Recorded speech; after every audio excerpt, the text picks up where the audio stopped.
So one of the other justifications for the grant is that copper is important for green energy. And this is one of the most frequent comments that we receive in social media, and we get a lot of pushback. How can we oppose a mine? We, hippy dippy liberal environmentalists are opposing a mine. That's how they pigeonhole us. And yet we also want the technologies like electric cars, et cetera, which come from mining. And it's an argument which needs to be responded to. And so we're going to take some time now to talk about these points and tease out the nuance, because it really is one of the main justifications for why the Copperwood grant has progressed so far. So a bit of historical context: the Green Revolution was the first time that I'm aware of this word green really being used on such a wide scale to talk about a massive civilizational change. The Green Revolution was when the natural limitations of the nitrogen cycle were shattered with the development of synthetic nitrogen fertilizer in the early 1900s. No longer bound by naturally occurring nitrogen, agricultural production increased massively, and as a result, so did we humans. 5 billion humans have been born since the start of the Green Revolution.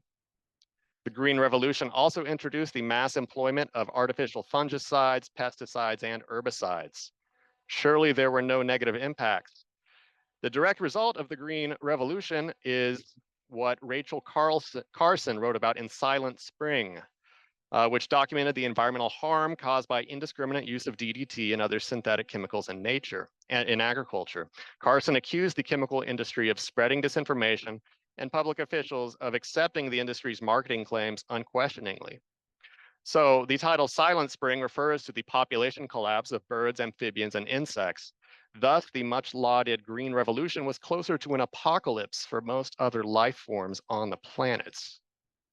So just to give that as a precedent for a time when the word green might not really be describing something that is very green.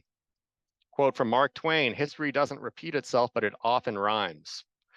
So let's talk about now the present moment.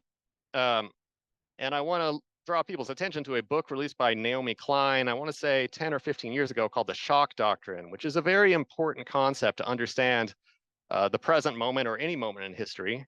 The shock doctrine refers to the exploitation of crises to establish controversial and questionable policies while citizens are too distracted to engage and develop an adequate response and resist effectively.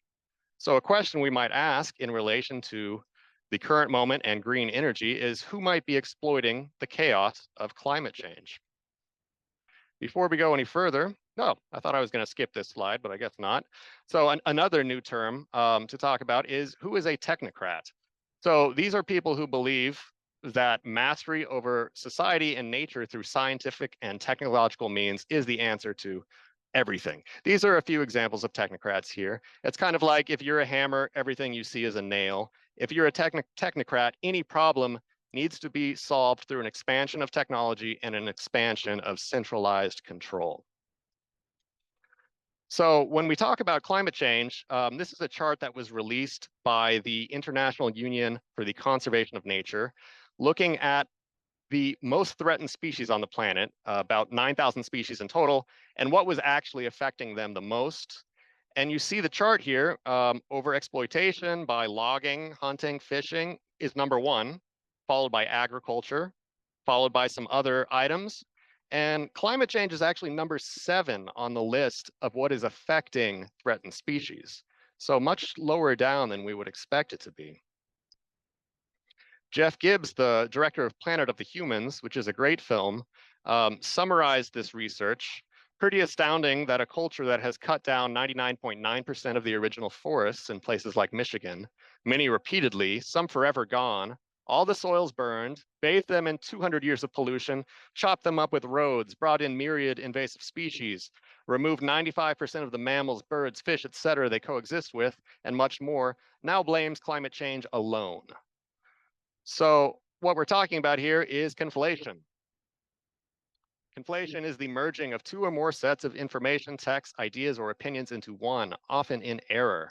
For example, by conflating absolutely everything with climate change, Cindy failed to discern the true reason for the collapse in local frog populations, the water contamination, and wetland destruction caused by industrial activity.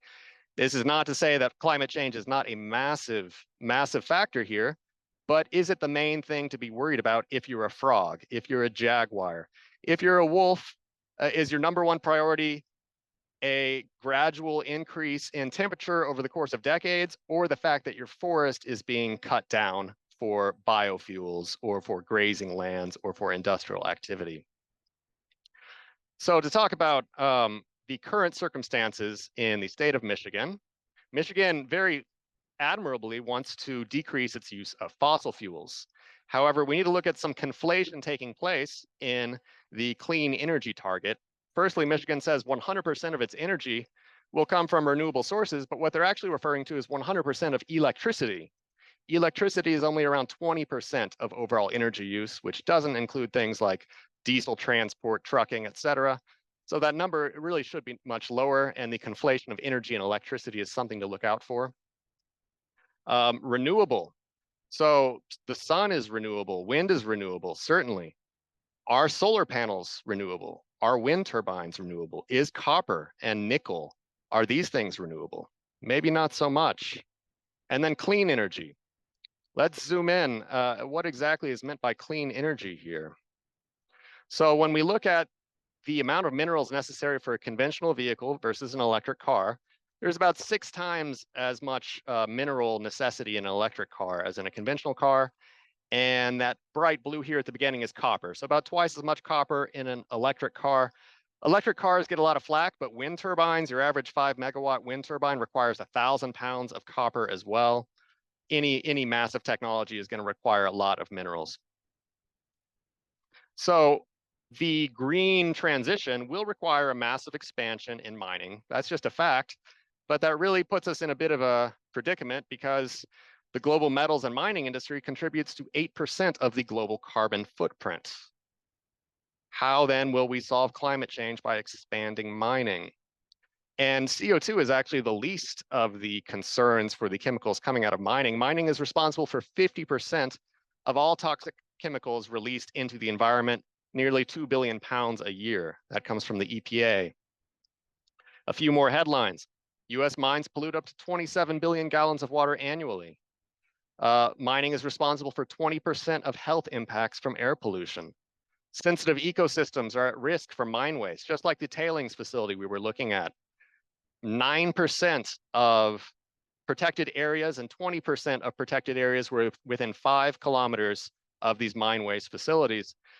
These findings suggest that mine waste threaten biodiversity within protected areas all over the world. That energy is really not sounding so clean now if it requires a massive expansion of mining. So one way to consider this is from a slide by Max Wilbert, comparing fossil fuels to green technologies. We see that both of them are very similar in that their extraction requires large-scale, unsustainable extraction of metals and other resources. The production is globalized industrial production process requiring energy-intensive technologies. There are human rights issues with exploitation of labor and resource conflicts. In terms of democracy, technologies are largely controlled by multinational corporations. The one difference is that although both of them are massively polluting, the pollution is visible when you burn fossil fuels and it comes out of the exhaust pipe, and it may not be visible when we're using these green technologies. But as we see, there is massive contamination from all of the other processes related. So this image here, it shouldn't be taken too seriously. It's meant to be provocative, but this is really the risk if there's no nuance in the conversation about this green transition, is that we will mine the daylights out of planet Earth for the sake of carbon neutrality. But maybe there are more important things than only carbon neutrality. Maybe carbon neutrality needs to be part of the conversation, but what about protecting life? What about protecting water? What about protecting sensitive ecosystems? If anybody wants to go deeper into these ideas, these are 3 resources. The first 2 come from Michiganders, and the third one is if you want to rip the Band-Aid right off and traumatize yourself with some hardcore truth bombs.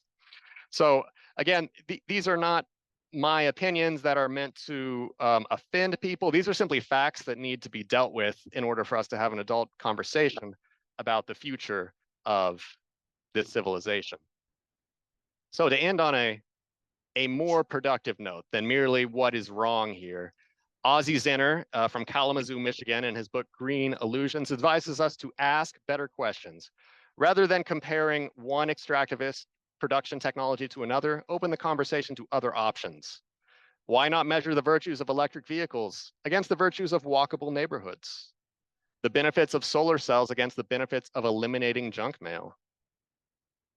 The energy gains from wind farms versus the energy reductions from eliminating advertising to children? The cost of nuclear energy leaks against the cost of plugging energy leaks?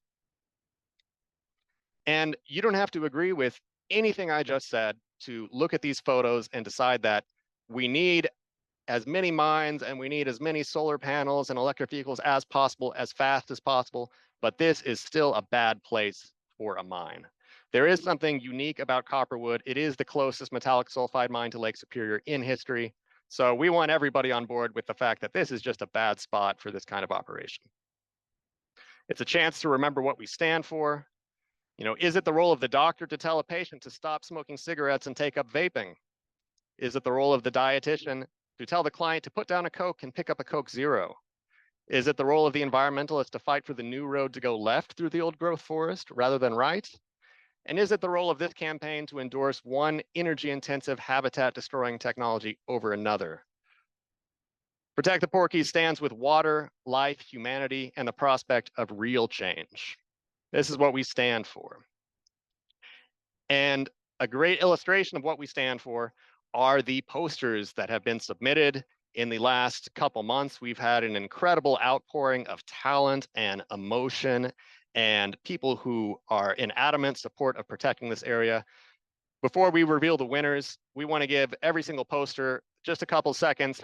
You can look at all of these posters for longer on the website, but we'll go through these now in silence. Take a break from my voice.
So first of all, thank you to everybody who submitted posters. These are all spectacular.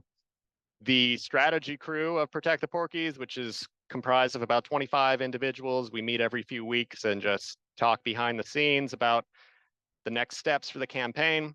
We chose one winner, and our community of Instagram and Facebook and our mailing list chose the next winner. And you will all be notified of the prizes. Prizes are given to absolutely everybody who participated. So thanks again to everyone. Without further ado, the winner chosen by our strategy crew is this beautiful poster by Travis Even. We did invite Travis to come on. Not sure if he's around or not. Oh, looks like you are here, Travis. I'm going to ask you to unmute. if you'd like just to talk for a minute or so about your inspiration for this poster or your process, we would love to hear from you.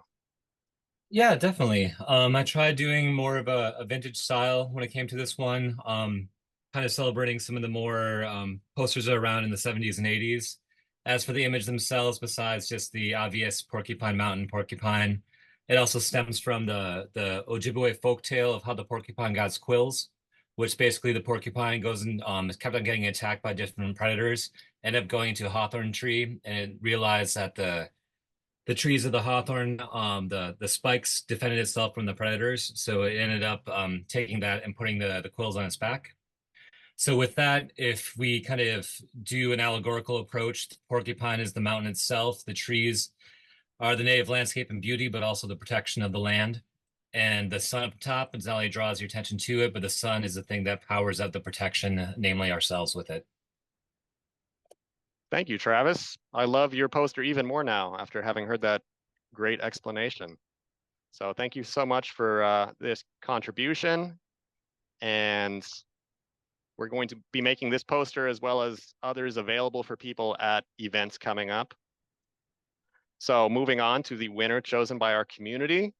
We'll do a bit of a drum roll and go down the top 5. We had 350 people voted, and each person was allowed to choose 5 posters. And then we simply tallied up the poster with the most votes was elected as the winner.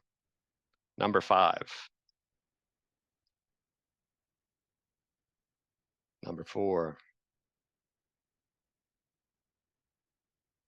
Number 3. Number 2. And number 1, winning by only 2 votes, is this poster by Carla Sanders. And Carla is unable to join us today, but we will put a video of her talking about her poster on our YouTube channel shortly. So thank you to everyone who participated. It's great to see this campaign being used not as an anti movement, but as something that we stand in support of nature and of the Porkies and of Superior and of people power. So thank you for making that evident through the use of your talent and passion.